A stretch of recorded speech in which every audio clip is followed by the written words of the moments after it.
பத்திரிகையாளர் வெங்கடேஷ் சார் நம்மளோட இணைஞ்சிருக்கார். வணக்கம் சார். வணக்கம் சார். ஒரே நாளில் பல விஷயங்கள் எதிர்பாராது நடந்திருக்கு. லதா ரஜினிகாந்த் அவர்களும் அண்ணாமலை அவர்களும் ஒரே நாளில் கட்சி ஆரம்பிச்சிருக்காங்க.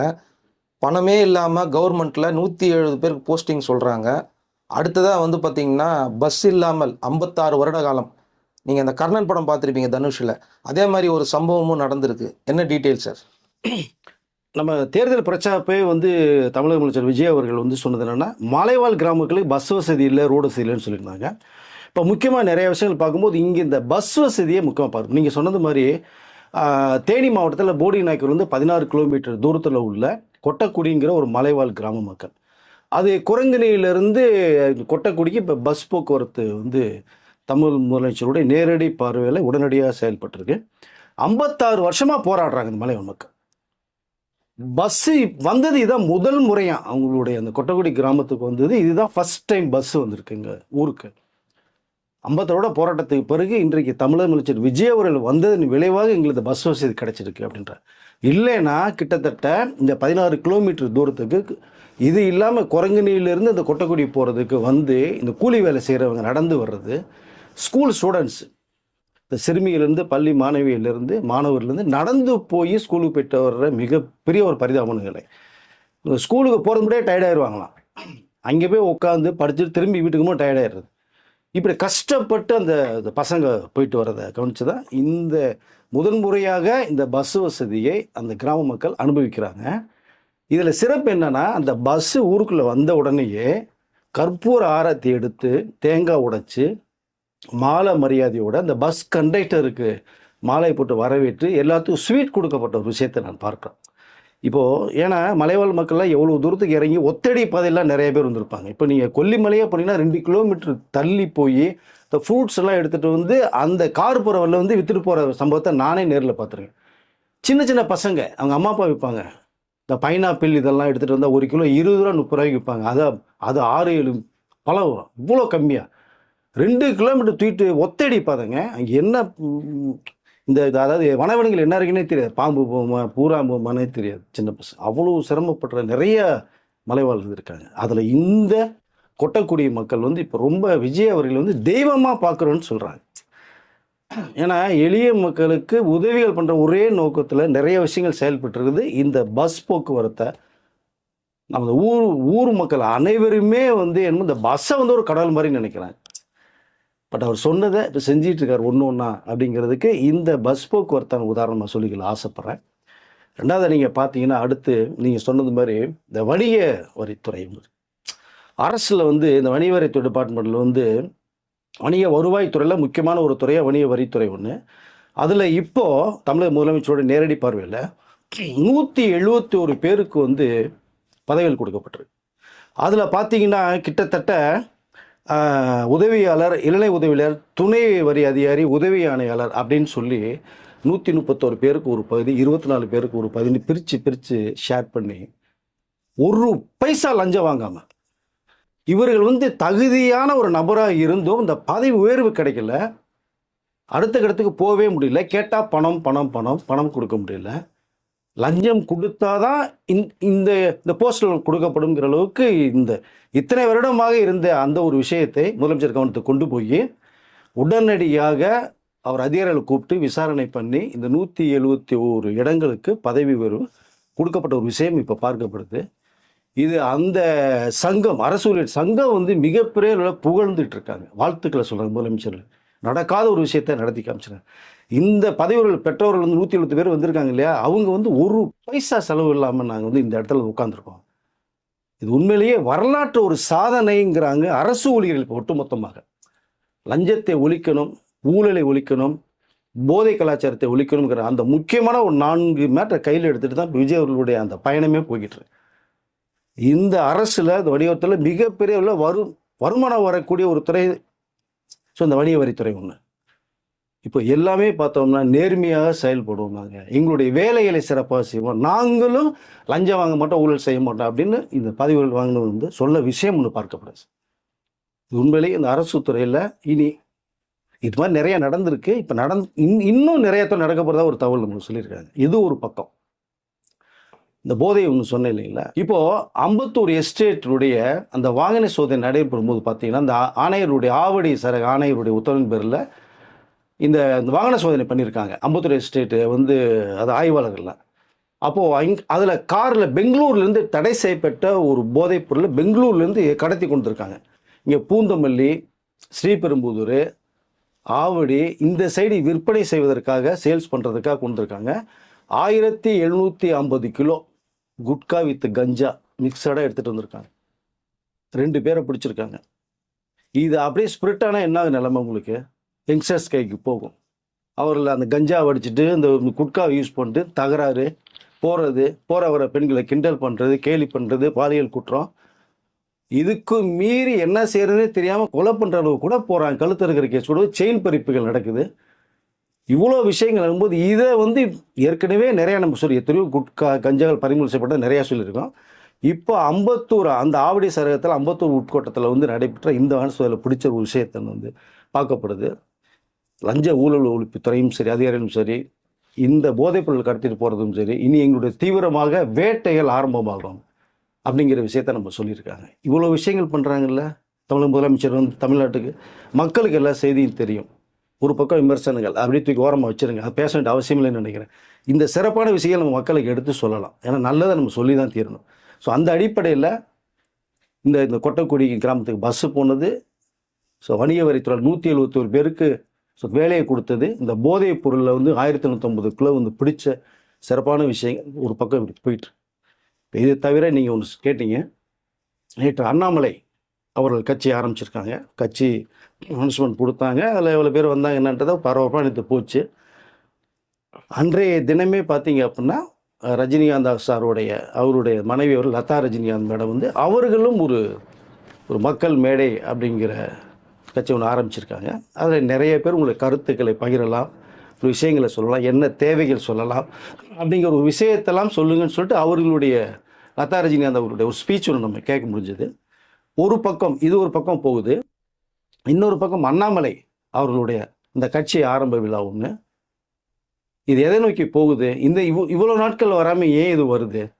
விஜய் அவர்கள் முதலமைச்சர் வந்து பிறகு ஸோ இந்த கட்சிகள் புது கட்சிகள் உருவாகுது அப்படிங்கிற அளவுக்கு நிறைய அரசியல்களுடைய பார்வையாக பேசப்படுது. அண்ணாமலை அவர்கள் வந்து இங்கே தமிழ்நாட்டில் பிஜேபியினுடைய அந்த ஐடியாலஜி ஒர்க் அவுட் ஆகாது. அப்போ எவ்வளவோ பார்த்தாங்க, ட்ரை பண்ணாங்க, முடியல. அந்த சமயத்தில் யாரை வச்சு நம்ம போகிறது? ஏன்னா இப்போ விஜய் அவர்கள் புது அரசியல் களத்தை உருவாக்கிட்டார். ஒரு 2K கிட்ஸ், ஜென்சி கிட் அப்படிங்கிற அரசியல் களத்தையே மாற்றிருக்காரு. அரசியல் களத்தில் ரூட்டே மாற்றி விட்டு ட்ராவல் பண்ணி போயிட்டுருக்காரு. அவர்களுடைய பின்னோக்கி தான் எல்லா பேரும் வர்றாங்க. ஸோ இந்த லஞ்சத்தை ஒழிக்கிறாரு, ஊழலை ஒழிக்கிறாரு, போதை கலாச்சாரம் ஒழிக்கிறாரு, பெண்கள் பாதுகாப்புனா சிங்கப்பூர் அடுத்த வாரம் ஆரம்பிக்க போகிறாரு. இவ்வளோ விஷயங்கள் நல்ல மக்கள் மத்தியில் ஒரு தனி இமேஜ் போய்கிட்டே இருக்குது. ஒரு பக்கம் விஜய் அவர்களை சாதாரணமாக அவமானப்படுத்தி அசிங்கப்படுத்தி ஒழித்து கட்ட வேணும்னு சொல்லி ஒரு கேங் வந்து வேலை செஞ்சிட்ருக்காங்க. இவர் அதை பற்றி எதுவுமே கேர் பண்ணல. நம்மளுடைய கவனம் பூரா நாட்டுக்கு மக்களும் சேர்ந்த ஒரு நோக்கத்தில் போகிறதா இப்படி செயல்பட்டு இருக்கும்போது இந்த நேரத்தில் எல்லாருடைய பார்வை வந்து விஜய் அவர்கள் தொடர்ந்து 20 வருடத்திற்கு தமிழகத்தின் முதலமைச்சராக தான் இருப்பாருங்கிற ஒரு விஷயத்தை பேச ஆரம்பிச்சிட்டாங்க. அப்போ இங்கே புது அரசியல் ஒன்று தேவைப்படுது. இப்போ பழைய அரசியலுக்கு ஒரு முற்றுப்புள்ளி வைக்கிறது மாதிரியான ஒரு பார்வை இருக்குது. இப்போ புது அரசியல் யார் இறக்கலாம்? அண்ணாமலை அவர்கள் வந்து பிஜேபியில் தொடர்ந்து 2019 6 வருடமாக இங்கே வேலை செஞ்சிட்ருக்கார். 2027 4 இடங்கள் கைப்பற்றி கொடுத்தார். 2020 எலெக்ஷனில் அவரை வெளில அனுப்பிச்சாங்க. ஏற்கனவே கட்சி ஆரம்பிக்கலை. இப்போ இறுதியான முடிவெடுத்து கட்சி ஆரம்பிக்க போய் டெல்லியில் 3 நாள் உட்காந்துட்டு பேசி தீர்த்து முடிவோட வர்றாங்க. இன்னொரு அரசியல் பிரமுகர்கள் என்ன சொல்கிறாங்கன்னா, பிஜேபி தனியாக ஒன்று பண்ணால் இங்கே எடுப்படாத நோக்கத்தோடு தான் அண்ணாமலை அவர்கள் அவருடைய சார்பாக அனுப்பிச்சி விட்டு, நீ தனி கட்சி ஆரம்பிச்சு விட்டு நாங்கள் பின்னாடி இருந்து ஒன்றை புஷ் பண்ணுறோம் அப்படிங்கிற மாதிரி ஒரு விஷயம் இருக்குங்கிற அளவுக்கு இப்போ எல்லாருடைய பார்வையும் இருக்குது. ஏன்னா இத்தனை வருடமாகும் போது விஜய் அவர்கள் தனியாக 2 வருஷத்தில் கட்சி ஆரம்பித்து, ஏன்னா இதே தான் ஆந்திரா டெப்டி சிஎம் பவன் கல்யாணம் ஆச்சரியப்பட்டு நிறைய பேசிகிட்டு இருக்காரு எப்படி முடிஞ்சதுன்னு. ஸோ இப்போ அதனால் அண்ணாமலையில் அனுப்பிச்சாங்கன்னா இங்கே விஜய் அவர்களுக்கு எதிராக ஒரு கட்சியை உருவாக்கலாம். அவர்கிட்ட இருக்கிற அந்த ஜென்சி கிட்டையும் அந்த 2K கிட்ஸையும் நம்ம பக்கம் இழுக்கலாம் அப்படிங்கிற மிகப்பெரிய ஒரு கனவோடு தான் இவர் அண்ணாமலை அவர்கள் புதிய கட்சி ஆரம்பித்து நேற்றுலேருந்து ட்ராவல் பண்ணிடுற ஒரு விஷயமும் பேசப்படுது. இந்த நேரத்தில் பார்த்தீங்கன்னா நம்மளுடைய சூப்பர் ஸ்டார் ரஜினி அவர் வந்து ஊட்டியில் போய் அங்கே அவருடைய சுயசரிதம் எழுதியிருக்காரு. ஒரு பயோபிக் ஒரு ரைட்டரை வச்சுட்டு அங்கே ஒரு பக்கம் அவர் எழுதிட்டுருக்காங்க. ஆனால் இப்போ 173 படம் ஸ்டார்ட் ஆகிறது கொஞ்சம் தள்ளுறதுனால இப்போ அங்கேயும் வந்து ரஜினி அவர்களே முக்கியமான நபர்கள் சந்திச்சதா ஒரு தகவல் ஒன்று வருது. அதை ஏன்னா அவர் வந்து அரசியல் கிங் மேக்கர் அப்படிங்கிற ஒரு கண்ணோட்டத்தோடு நிறைய விஷயங்கள் பகிர்ந்துகிட்டதாக ஒரு தகவல் வருது நமக்கு. ஸோ இப்படி இந்த பார்வையில் அண்ணாமலையை முக்கியமாக இறக்குனதே பார்த்தீங்கன்னா அவர் சொன்னதே வந்து ரஜினிகாந்த் அவர்கள் கட்சி ஆரம்பிக்கும் போது என்னை கூப்பிட்டாங்க, நீ வந்துடு அண்ணாமலைன்னு சொன்னாங்க, என்னால் வர முடியாது சார்னு விஷயத்த சொன்னதும் அவர் சொல்லிட்டார். இப்போ ஸோ அப்போ அண்ணாமலை அவர்கள் கட்சி ஆரம்பிக்கிறது இவங்களுடைய ஆதரவுகள் இருக்குமா அப்படிங்கிற ஒரு கேள்வியும் எழுது. இப்போ ரஜினிகாந்த் சாருடைய ரசிகர்கள் அண்ணாமலைக்கு மிகப்பெரிய ஒரு ஆதரவாக மாறுறதுக்கு வாய்ப்பு இருக்குது, சேருவாங்கன்ற ஒரு தகவலும் வந்துட்டுருக்கு. ஒட்டுமொத்தமாக வரக்கூடிய இடைத்தேர்தலையும் இதுலேயும் களத்தில் இறங்கி இவர்களுக்கு ஆதரவாக சப்போர்ட் பண்ணி ஒரு விஷயத்தை பண்ண நோக்கத்தோடு அண்ணாமலை இறக்கி விட்டுருக்கிறது தான் முக்கியமான மூத்த ஜெனரேஷனுடைய எல்லாருடைய விமர்சனம் அதுதான். இப்போ யாருக்கு பி டீம் அப்படின்னு செயல்பட்டாங்களோ இப்போ அண்ணாமலை அவர்களுக்கு பி டீமாக செயல்படுறாங்களா பிஜேபி அப்படிங்கிற விஷயத்தையும் இப்போ பேசப்படுறாங்க.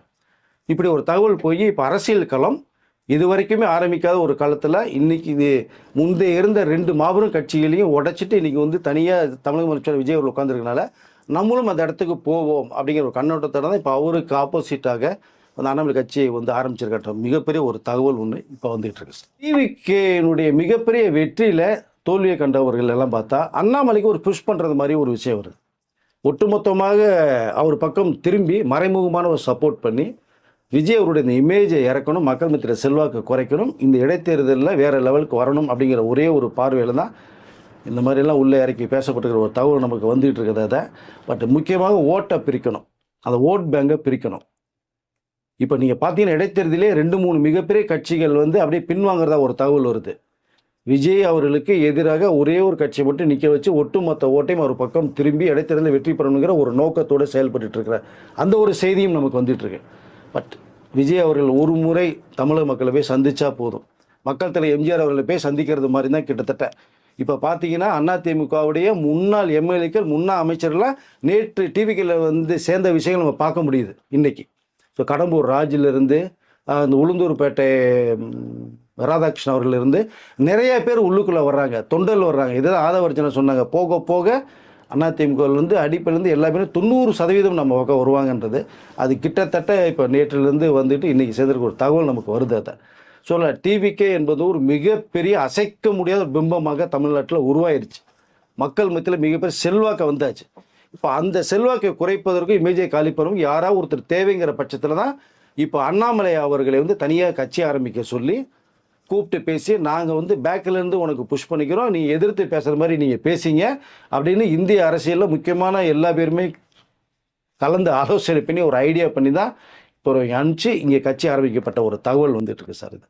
ஸோ இந்த நேரத்தில் நாம் ஆரம்பிக்கப்படுறதான எதற்கு அப்படிங்கிற மிகப்பெரிய கேள்வியும் வருது.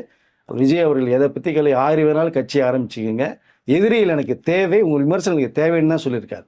அப்போ தான் என்னுடைய பலம் அது அதை டோட்டல் எனர்ஜியை நீங்கள் தான் சொல்லியிருக்காரு. மக்கள் எல்லாத்தையும் பார்த்துட்டு இருக்காங்க, மக்கள் ஒரு முடிவு செய்வாங்க. ஒருபுறம் விஜய் அவர்களை அந்த இமேஜை காலி பண்ணணுங்கிற ஒரே நோக்கத்தோடு அண்ணாமலை இறக்கி விட்ட விஷயத்தை எல்லா பேரும் பேசுகிறாங்க இல்லையா. இப்போ இங்கே இன்னொரு விஷயத்தையும் பேசுகிறாங்க. பட் இந்த நேரத்தில் வந்து லதா ரஜினிகாந்த் அவர்கள் வந்து ஒரு கட்சியை ஆரம்பித்தது எதை நோக்கி இத்தனை வருஷமாக அவங்க ஆரம்பிக்கலை, 2026க்கு முன்னாடி கூட ஆரம்பிச்சிருக்கலாம். ஆனால் இதற்கு பிறகு கரெக்டாக அண்ணாமலை இறங்குற அந்த சமயத்தில் இவர்கள் வந்து புதுசாக வர்றது என்பதுன்றது மிகப்பெரிய ஒரு ஆச்சரிய கேள்விக்குறியாக இருக்குது எங்களுக்கு. இது அண்ணாமலைக்கு ஒரு ஃபேவராக செயல்படுவதற்கான நோக்கமா அப்படிங்கிற அளவுக்கும் ஒரு தகவல் பேச ஆரம்பிச்சிருக்காங்க. ஏன்னா அவர்கள் வந்து இந்த அரசியல் அதிலலாம் ஈடுபாடு இல்லாதவர்கள் அவங்க. ஸோ ரஜினி சாரே அரசியலுக்கு வரணும்னு சொல்லி தான் வர முடியாத சூழ்நிலையில் வந்து 96ல் வர முடியல, இந்த 2000ல் வந்து பிளான் பண்ணி உடம்பு சரியில்லாமல் டக்குன்னு போய் க்ளோஸ் பண்ணிட்டு போயிட்டாருவேன். அரசியல் எனக்கு வேணாம், எல்லா பேரும் நீங்கள் யாராருக்கு அபிமானம் இருந்தீங்கன்னு சொல்லிட்டு போனதுக்கு பிறகு இப்போ இந்த 5 வருடம் 2021லேருந்து 26 வரைக்குமே அமைதியாக இருந்த ஒரு பக்கம் பார்க்கும்போது இந்த நேரத்தில் வந்தது எதற்காக அப்படிங்கிற மிகப்பெரிய ஒரு கேள்வி. ஸோ எல்லா பேரையும் முன்னிறுத்தி வைக்கிறாங்க. இதுக்கு முன்னாடி வந்திருந்தாங்கன்னா பிரச்சனை இல்லைன்னு. நான் மக்கள் மேடை அப்படிங்கிறத அந்த இயக்கத்தை ஆரம்பித்து அதில் ஓய்வு பெற்ற ஐபிஎஸ் அதிகாரிகள், ஐஏஎஸ் அதிகாரிகள், பொதுமக்கள், அரசு ஊழியர்கள் எல்லா பேருமே வந்து எங்களுடைய இயக்கத்தில் சேர்ந்துருங்க, நிறைய விஷயங்கள் கருத்துக்களை சொல்லுங்கள், மக்கள்கிட்ட நாங்கள் எடுத்துக்கொண்டு போய் சேர்க்குறோம் அப்படிங்கிற அந்த ஒரு பார்வையோடு அந்த இயக்கம் ஆரம்பிக்கிறதுக்கும் போது தான் எல்லாருடைய கேள்வியும் இங்கே வருது. அது ஒரு நியாயமான கேள்வியாக தான் நானும் பார்க்குறேன். ஏன்னா இது முன்னாடி வந்திருந்தாங்கன்னா பிரச்சனை இல்லை. ஏன்னா ரஜினி சார் வர்றதுக்காக தான் எல்லா பேரும் எதிர்பார்த்த ஒரு பீரியடில் ஒரு ஒட்டுமொத்தமாக வரலேன்னு பண்ணார். இப்போ சமீபத்தில் கூட ஒரு இன்டர்வியூ கொடுக்கும்போது கூட ரஜினி சார் என்ன சொன்னால், அந்த 3 பக்க டீட்டெயிலான பக்கத்தில் எழுதி விளக்கத்தை கொடுத்துட்டேன், திரும்பி அதை கேட்காதீங்க அப்படிங்கிறத சொல்லி தான் முற்றுப்புள்ளி வச்சுட்டு போனாங்க. அரசியலுக்குள்ளே அவருக்கு வர்றதுக்கு உடன்பாடு கிடையாது. அப்போ அதை தவிர வந்து அரசியலே வேணா பேசாமல் இருந்தவர்கள் வந்து லதா ரஜினிகாந்த் மேடம் அவங்க திடீர்னு அரசியல்கள் இப்போ வந்து மக்கள் மேடை இயக்கம்னு சொல்லிட்டு ஒன்று வந்து உருவாக்குறாங்க, இந்த அளவுக்கு ஒரு வீடியோ ஒன்று போடுறாங்கும் போது தான் அது எல்லாருடைய பார்வையும் மிக ஒரு கேள்விக்குறியாக இருக்காது. பட் எதை நோக்கி வந்தார்கள் அப்படிங்கிறது அவர்களுக்கு மட்டும்தான் தெரியும். அது ஒரு விஷயம் ஒரு பக்கம் இருக்கட்டும். இந்த பக்கம் பார்த்தீங்கன்னா அண்ணாமலைக்கு ஒரு ஃபேவராக தான் இப்போ வர்றாங்க. மறைமுகமாக ஒரு பக்கம் வந்தால் கூட கடைசியில் வந்து ஒன்று சேர்ந்து ஒரு ஆதரவை தெரிவிக்கலாம் அப்படிங்கிற ஒரு பார்வையும், ரெண்டாவது ரஜினி ரசிகர்களுடைய ஒட்டுமொத்தமாக அண்ணாமலைக்கு ஃபேவராக அவர் பக்கம் இறங்கி ஆதரவு தெரிவிக்கலாம் அப்படிங்கிற ஒரு விஷயமும் போகிறதா இருக்குது. இன்னொரு சிறப்பு விஷயம் பார்த்தீங்கன்னா, இடைத்தேர்தலில் கூட லதா ரஜினி அவர் நிற்பதற்கு வாய்ப்பு இருக்குங்கிற மாதிரியும் ஒரு விஷயம் பேசுகிறாங்க. பட் தெரியல அது எப்படிங்கிறது, போக போக நமக்கு தெரிய வரும். இடைத்தேர்தலையும் அண்ணாமலை அவருடைய கட்சியும் நிற்கிற வாய்ப்புகள் நிறைய இருக்கின்ற தகவலும் எனக்கு வருது. ஒட்டுமொத்தமாக இந்த டிவிகேவை, ஏன்னா டிவிகேல தோற்கடிக்கப்பட்ட நிறைய பேர் இருக்காங்க, முந்தைய ஆண்ட கட்சியும் அதை ஆண்ட முடிஞ்ச கட்சியுமே. அப்போ அவர் எல்லாமே வந்து சேர்ந்து ஒட்டுமொத்தமாக மறைமுகமான ஒரு சப்போர்ட் பண்ணி அண்ணாமலை அவர்களுடைய இந்த ரூட்டை கிளியர் பண்ணி விட்டு, நீ போ களத்தில் இறங்கு, விஜய் அவருடைய மாசை குறை, மக்கள் மத்தியில் இமேஜை குறைச்சிரு அப்படிங்கிற அளவுக்கு வந்து புஷ் பண்ணுறாங்கன்ற ஒரு தகவலும் நம்ம சிறப்பாக வந்துகிட்டு இருக்கு நம்ம அதை. ஏன்னா விஜய் அவர்களே 2.5 வருஷத்தில் வந்துட்டாங்க இல்லையா, நம்மளும் வந்துடுவோம் மக்கள் மத்தியில் செல்வாக்கு பெறுவோம். பட் அவருக்குள்ள ஒரு இமேஜ் வேறு, மக்கள் செல்வாக்கு வேறு, ஜென்ஸுக்கிட்டருடைய அந்த ஆரவாரம் ஒன்று வேறு. பட் இதெல்லாம் சேர்ந்து ஒரு மாசாக வந்து மக்கள் நினச்சாங்க. அந்த இடத்துக்கு ஒரு ஆள் தேவைன்னு பண்ணாங்க, விஜய் அவர்களை உட்கார வச்சுட்டாங்க. இப்போ அவருடைய வேலைக்கு முன்னாடி நான் சொன்னேன் நிறைய விஷயங்கள், இப்போ ரொம்ப ஸ்பீடாக இயங்கிட்டு இருக்காரு. பட் அதெல்லாம் வந்து மக்கள் முடிவு பண்ணுவாங்க. அதான் சொன்னேன், அரசியல் யாருகளும் கட்சி ஆரம்பிக்கலாம், தவறே கிடையாது. பட் மக்கள் மனசில் இடம் பிடிப்பவர் யார், அதுதான் முக்கியமான விஷயம். இங்கே விஜயில் இடம் பிடிச்சிருக்காங்க, நீங்கள் முதலமைச்சர் உட்காந்துருக்காங்க. அதனால் இதை தவிர பார்த்தீங்க அப்படின்னா, ஒரு மிகப்பெரிய ஒரு ஐடி நிறுவனம் அது வந்து அண்ணாமலை அவர்களுக்கு ஃபுல்லாக சப்போர்ட் பண்ண மாதிரி இறங்கியிருக்கு. இப்போ எவ்வளோ பணம்னாலும் நம்ம செலவு பண்ணுவோம், செய்வோம், அரசியலத்தில் இறங்குங்க, நீங்கள் உங்களுக்கு ஆதரவாக நாங்கள் இருக்கோம், உங்களுக்கு நிறுவனம் இருக்குன்னு சொல்லி அந்த ஒரு கார்ப்பரேட் நிறுவனம் உள்ளே இறங்கியிருக்கு. இப்போ அது ஒட்டுமொத்தமாக ஒரு நபரை சுற்றி தேர்தலுக்கு முன்னாடி தான் சுற்றி அடித்தாங்க. இப்போ முதலமைச்சர் வந்த பிறகு மக்களுக்கு என்னென்ன செஞ்சிட்டு இருக்காரு, எவ்வளோ விஷயம் செஞ்சிருக்காரு விஷயம் போக, இப்போ இப்படி ஒரு கூட்டணிகள் சேர்ந்து வந்து ஒட்டுமொத்தமாக அவருடைய இமேஜை காலி பண்ணணும்னு வந்து செயல்பட்டு இருக்காங்க. ஒரு விஷயமும் நம்ம பார்க்கப்படுது. அண்ணாமலை அவர்களை முக்கியமாக கட்சியை விட்டு இறக்கி விட்டதுக்கு காரணமே இதனுடைய நோக்கி தான், இந்த நோக்கத்துக்கு தான் அப்படிங்கிறது தான். அது எல்லாருடைய பார்வை வரைக்கும் நம்ம பார்வையும் இருக்குது சார். Okay sir. ஏன்னா நிறைய பேர் சொன்னாங்க, பிஜேபி அவ்வளோ சீக்கிரத்தில் தன்னுடைய கட்சியிலிருந்து வெளியே ஒருவரை அனுப்பி இன்னொரு கட்சி ஆரம்பிக்க அவர்கள் அனுமதிக்க மாட்டார்கள். அப்படி அவர்கள் அனுமதிக்கிறார்கள் என்றால் கடைசி நேரத்தில் ஏதோ ஒரு ட்விஸ்ட் அண்ட் டர்ன் வைக்க போகிறாங்க. இது மாதிரியே பல ஸ்டேட்களில் அவங்க விளையாடி இருக்காங்க. அதாவது ஒருத்தரை வச்சு மற்ற கட்சியை உடைத்து அந்த கட்சியை தன் பக்கம் இழுக்கிற வேலைகள் வந்து எல்லா இடங்களிலும் நடந்திருக்கு. அது இவர்கள் மூலமாக செயல்படுறார்கள். பிஜேபியை எதிர்த்து யாரெல்லாம் பேசினாங்களோ அவங்க இப்போது அண்ணாமலைக்கு ஆதரவாக வந்திருக்காங்க. ரெண்டாவது, பிஜேபியில் இருந்த நிறைய நிர்வாகிகள் வந்து அண்ணாமலை கூட வந்துட்டாங்க இப்போ.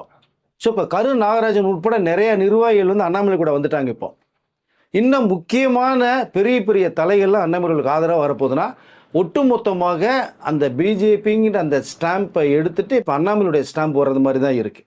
ரெண்டும் ஒன்று தான் அப்படிங்கிற மாதிரி தான் இப்போ அவருடைய ஒரு விமர்சனம் வந்திருக்கு. அது எனக்கு தான் விஜய் அவர்களுடைய அந்த செல்வாக்கை குறைக்கின்ற ஒரே நோக்கம்தான். ஆனால் மக்கள் முடிவு பண்ணுவாங்க எதுங்கிறது. இது வந்து பார்த்தீங்கன்னா, இது பிஜேபி தமிழ் வெர்ஷன் வச்சுக்கலாமா, தமிழ்நாடு வெர்ஷன் வச்சுக்கோங்க, ஒன்றும் தப்பு கிடையாது. ஆனால் அதுலேருந்து வந்து ஒரு கிட்ட 6 வருடமாக அதில் டோட்டல் அந்த கட்சியிலே ஊறி போனவர். இப்போ அவருடைய செல்வாக்கு இங்கே பிஜேபியினுடைய செல்வாக்கே கிடையாதுனால அண்ணாமலை அவர்கள் வச்சு தான் ஓரளவு கொஞ்சம் பேர் வந்தது மாதிரி ஒரு தகவல் வந்தது. அப்போ மீண்டும் இந்த முறை எவ்வளோ முயற்சி பண்ணி பார்த்தாங்க, ஒரே ஒரு இடம் மட்டும்தான் கைப்பற்ற முடிஞ்சது. அண்ணாமலை இருக்கும்போது 4 இடையில கைப்பற்றுறாங்க.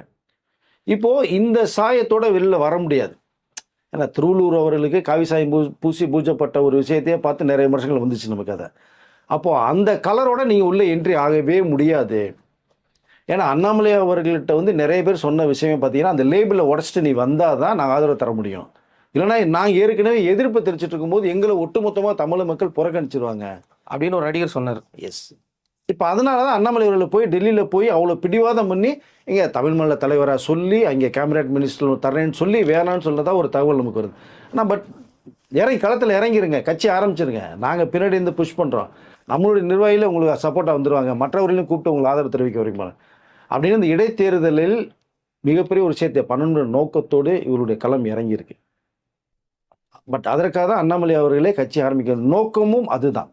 ஓகே சார், நம்ம சேனலில் வந்து கேள்விப்படாத பல செய்திகள், மறைக்கப்பட்ட பல செய்திகள் தொடர்ந்து வந்துகிட்டு இருக்கு. இந்த செய்திகளை குறித்து உங்களுடைய கீழே வந்து கமெண்ட் செக்ஷனில் நீங்களும் சொல்லுங்கள். எப்படி போயிட்டு இருக்கு, இந்த மாதிரி நிறைய விஷயங்கள்லாம் நடந்துகிட்டு இருக்கு. வீடியோ பார்க்குறதோடு இல்லாமல் கமெண்ட் செக்ஷனில் நீங்கள் வந்து சொன்னால்தான் நம்ம நேயர்கள் நிறைய பேர் பார்த்துட்டு இருக்காங்க, அவங்களுடைய கருத்துக்களை பதிவு பண்ணட்டும். நீங்கள் கருத்துக்களை பதிவு பண்ணாதான் புரியும், இல்லைன்னா வந்து புரியாது. நீங்கள் என்ன நினைக்கிறீங்க, மக்கள் நீங்கள் நினைக்கிற விஷயம் தான் பதிவு பண்ணணும். இப்போ உங்களை பார்த்து தான் மக்கள் நினைக்கிறது அவர்கள் பதிவு பண்ணுறதுக்கு வாய்ப்பு இருக்கும். அதனால் உங்களுடைய எண்ணங்களை பிரதிபலிங்க. இந்த வீடியோ பார்த்த பிறகு கருத்துக்களை நீங்கள் சொல்லுங்கள். ஓகே சார், அடுத்த வீடியோவில் மீண்டும் சந்திக்கலாம். நன்றி.